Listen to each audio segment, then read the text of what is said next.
Do you support province-wide negotiations, or should we have more at the local level? We'll start way down here with you, Bruce.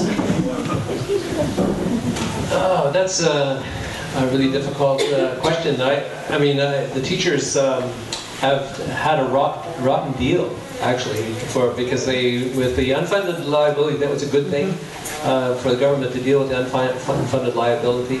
But they had to make a deal of 5 years of peace, and they only took a 3% raise, and that put them way behind. And so I think the present negotiations that are going on are really crucial. And I'm with the teachers to try to get what they can in terms of negotiations and a better contract. I really fear for the future if a Wild Rose government becomes the government in this province. Fear for all union negotiations. I think we're going to see a lot of upheaval in the future because the workers tend to fall behind, and we need to keep up.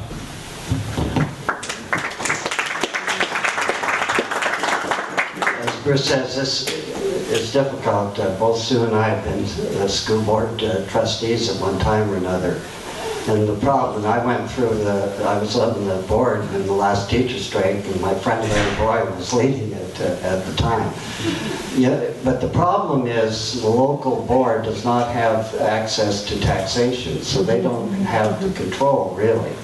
And I would much rather, I think, in an ideal world, if we could change that, I'd rather it be done at the local level, because I think usually they come to a solution that people know each other, and I think the closer you can get to the local level, the better. Now the problem is when you don't control the purse strings that the province does, it becomes very difficult to do that. And as Bruce pointed out, when they had to make the deal about the unfunded liability, then they had some reality of that they had to have 5 years of peace. Now, my guess is that there will be a form of provincial bargaining the way it's going right now. That's what it looks like, and maybe in the short run, that's the only thing that can be done.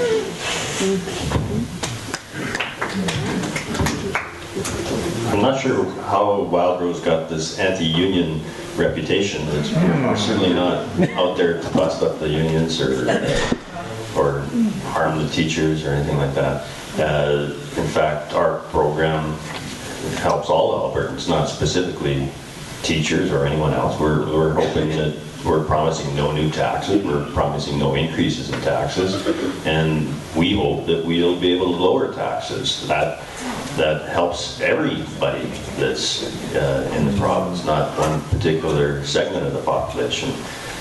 But we certainly don't have a hidden agenda to attack the unions. I've got many good friends in the unions.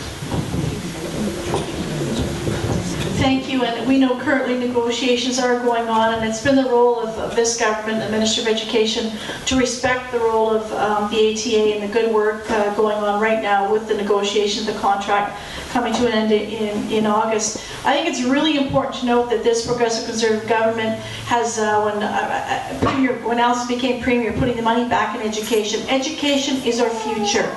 And my mom has been a teacher. She retired at 71 from teaching. I know how hard teachers work, and I think that what they're doing for our children, grandchildren in this room, is absolutely amazing.